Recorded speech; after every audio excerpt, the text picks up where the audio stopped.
आज का जो हमारा टॉपिक है वो है 7 प्रिंसिपल्स ऑफ सॉफ्टवेयर टेस्टिंग। ये एक बहुत इंपॉर्टेंट क्वेश्चन है जो इंटरव्यू में आता है। और अब हम देखते हैं कि 7 प्रिंसिपल्स क्या है। जो फर्स्ट प्रिंसिपल है वो है testing shows presence of defect. Second, exhaustive testing is not possible. Early testing. Fourth is defect clustering. Fifth is pesticide paradox. Sixth is testing is context dependent, and last one is presence of error fallacy. अब हम इसको एक एक topic को cover करते हैं। सो testing shows presence of defect. Testing shows the presence of defect in software. So the goal of testing is to make the software fail. So basically जो भी हम लोग टेस्टिंग करते हैं वो डिफेक्ट शो करे, डिफेक्ट हमें दिखाए, इसीलिए हम लोग करते हैं।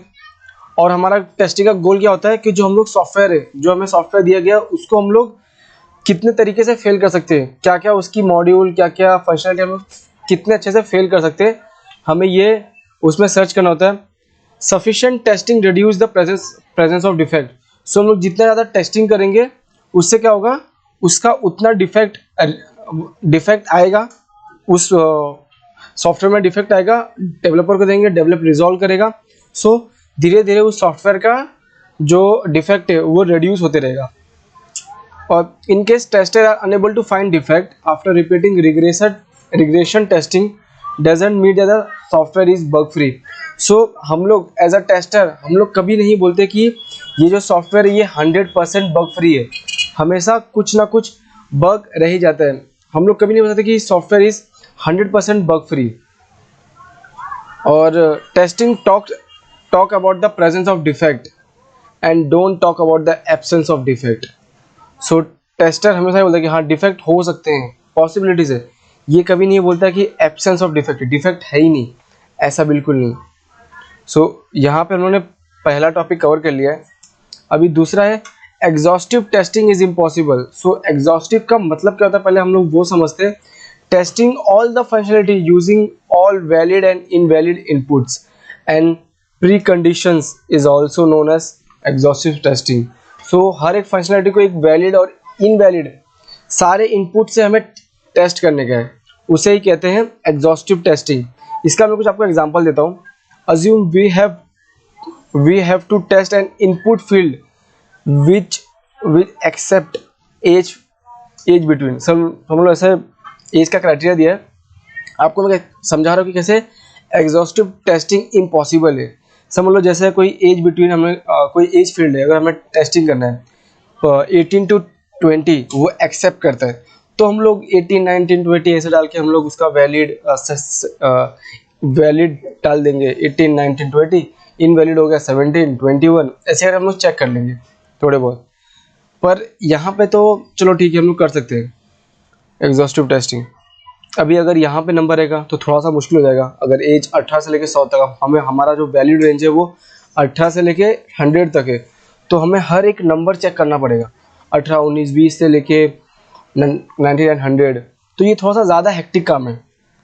और अगर वो एज फील्ड 18 से लेके 1 करोड़ तक हुआ, तो 1 करोड़ तक हुआ, तो वो कितना मुश्किल हो जाएगा कि आपको हर एक एग्जॉस्टिव टेस्टिंग करें, आपको हर एक चीज़ें टेस्ट करने को। तो इसीलिए कि आप, तो इसमें क्या होगा, सबसे बड़े नुकसान क्या होगा कि टेस्टिंग में टाइम लगेगा। अगर टेस्टिंग में टाइम लगेगा तो उसका कॉस्ट बढ़ेगा। तो चीज़ें ऐसे बोलते ना कि हम लोग हर चीज़ कवर नहीं कर पाएंगे।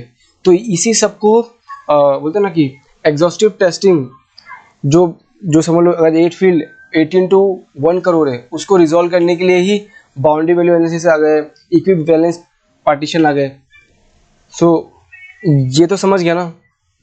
अब हम चलते हैं अपने दूसरे टॉपिक पे, अर्ली टेस्टिंग। अर्ली टेस्टिंग क्या होता है? So defect detect in early phase of SDLC are less expensive to fix. So अगर टेस्टिंग अगर SDLC फेज में, अगर डेवलपमेंट फेज में, अगर सॉफ्टवेयर डेवलपमेंट लाइफ साइकिल में अगर आपको कुछ बग मिल जाए अपने प्रोजेक्ट में, अपने सॉफ्टवेयर में, तो वहाँ पे उसको ठीक करना बहुत ही ज़्यादा कम कॉस्ट में होता है। कैसे? So conducting early testing reduce the cost of fixing defect. So अगर वो जल्दी हमें बग मिल गया तो हम इसे कम पैसे में उसको फिक्स कर सकते हैं। आपको मैं ऐसा दो सिनेरियो था कि आप समझो कि अर्ली टेस्टिंग का दो सिनेरियोस। जो पहला है कि अगर let's take example defect in requirement gathering phase, वही एसडीएलसी फेज में अगर आपको कुछ भी अगर बग मिला, डिफेक्ट मिला है अर्ली फेज में, आपने रिक्वायरमेंट गैदर कर रहे हो, तभी आपको समझ नहीं यार यहाँ पे बग हो सकता है, यहाँ पे बग आ सकता है, तो उसको फिक्स करने का आप खुद ही सोचना, उसको फिक्स करने का पैसा या फिर एक्सपेंसिव, या फिर जो सेकंड सिनेरियो है defect in fully developed functionality, और एक सॉफ्टवेयर है वो पूरी तरह डेवलप्ड हो गया है, तब अगर उसके अंदर कुछ बग मिलेगा तब ज़्यादा खर्चे वाला है या फिर पहले। सो अगर हमने जो बग पहले मिल जाएगा उसमें उसको फिक्स करने का खर्चा कम लगेगा, इसीलिए अर्ली टेस्टिंग है। अब हम चलते हैं अपने नेक्स्ट टॉपिक पे जो है defect clustering. Defect clustering in software testing means that a small module or a functionality contain most of the bug or it has the most operational failure। so यहाँ पे कैसा कि ना कि जो भी छोटे जो मॉड्यूल होते हैं, जो फंक्शनलिटी है, उसके अंदर ज़्यादा बग पाए जाते हैं। इसके लिए एग्जांपल से जैसे as per the Pareto principal, ये एक पेरेटो प्रिंसिपल है, उसी तरह आपको एक्सप्लेन किया जैसे 80-20 रूल है कि 80% of the issues come from the 20% of the module. So जैसे इसका एक ऐसा बहुत बड़ा रूल है कि दुनिया में जो भी चीज़ें होती है वो 80-20 के रूल से काम करती है। जैसे अगर रास्ते में कोई भी एक्सीडेंट हो रहा है तो वो 20% गाड़ी की वजह से ही 80% एक्सीडेंट हो रहा है, उसी तरह जो 80% ऑफ द इश्यूज आते हैं वो सिर्फ 20% मॉड्यूल से आते हैं। So of the issues remain 80% of the module. So we do emphasize testing on the 20% of the module where we are facing 80% of the bug. So हम लोग उस 20% पे ही फोकस करते हैं जहाँ से 80% बग आ रहा है कि हम लोग जल्दी उसको रिजॉल्व करें। ये 80-20 रूल है। So आप इसको समझ सकते हो अच्छे से। अब हम चलते हैं अपने नेक्स्ट टॉपिक पे।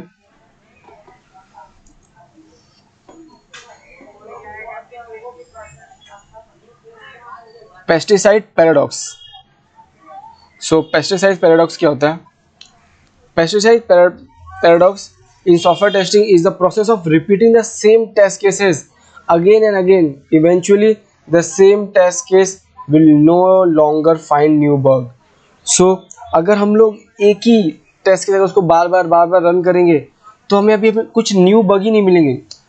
कि जब हम लोग एक ही टेस्ट केस बार बार रन करते रहेंगे, वही टेस्ट केस हम लोग रन करेंगे तो हमें कोई नया बग नहीं मिलेगा। हम लोग को जो बग पहले मिल रहे थे वही बग मिलेंगे। इसलिए हम लोगों को अपने टेस्ट केसेस जो होते हैं वो थोड़े समय पे उसको चेंज करने चाहिए, अपडेट करने चाहिए।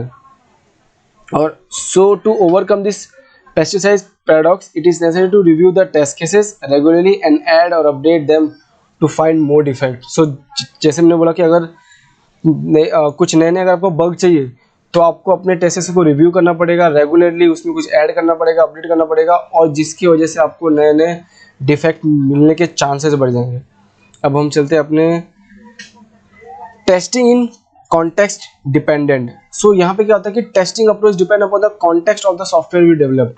We do test the software differently in different context. So इसका कहने का मतलब ये है कि जैसे जैसे कॉन्टेक्स्ट, जैसे अगर समझ लो आप कोई बैंकिंग का वेबसाइट है, अगर आप उसको टेस्ट कर रहे हो तो उस टेस्ट करने का तरीका आपका अलग होगा अगर कोई आप लाइफ इंश्योरेंस का जो सॉफ्टवेयर होगा उसको टेस्ट करोगे। सो जैसे से आप सॉफ्टवेयर चेंजेस करोगे उसके हिसाब से आप अपने कॉन्टेक्स्ट के तरीके, अपने टेस्टिंग के तरीके को बदलोगे। जैसे for example online banking application require a different approach of testing compare to an e commerce site. So जैसे आपको समझ गया हो कि ऑनलाइन बैंकिंग का जो एप्लीकेशन होगा उसको टेस्ट करने का तरीका और जो ई कॉमर्स है वो साइट को टेस्ट करने का तरीका, ये आपका अप्रोच दोनों अलग होना चाहिए। और जैसे लाइफ इंश्योरेंस का कोई सॉफ्टवेयर है उसको टेस्ट करने का तरीका, बिल्कुल ये सब चीज़ों को टेस्ट करने का तरीका बिल्कुल आपको अलग अलग अप्रोचेस आपको ट्राई करने पड़ेंगे। अब ये हमारा लास्ट प्रिंसिपल है absence of error fallacy. So जहाँ पे क्या बोलते हैं कि 90% of the bug free software में still be unusable if wrong requirement were incorporated into the software and the software is not addressing the business need. अगर 90% of the जैसे अगर 90% of the bug free software में still भी unusable उसको use अगर हमने उसके ऊपर रॉन्ग रिक्वायरमेंट्स इनपुट्स किए इनकॉर्पोरेट्स किए तो वो बिजनेस नीड को फुलफिल नहीं करेंगे, तो वो जो बिजनेस नीड है वो उसको फुलफिल नहीं करेंगे, उसमें compatibility नहीं होंगे. The software which we build not only be 99% bug free software but also it must be the fulfill the business need, otherwise it's become an unusual software. अगर हमने कोई भी सॉफ्टवेयर बनाया जो बग फ्री है 99% भी अगर वो बग फ्री है, अगर वो बिजनेस नीड को फुलफिल नहीं कर रहा है तो वो सॉफ्टवेयर को हम लोग समझते हैं कि वो फिर भी अनयूजुअल है. सो यहाँ पे हमने कवर कर दिया 7 principles of the software testing. अब हम मिलते हैं अपने नेक्स्ट वीडियो में. Thank you for watching this whole video.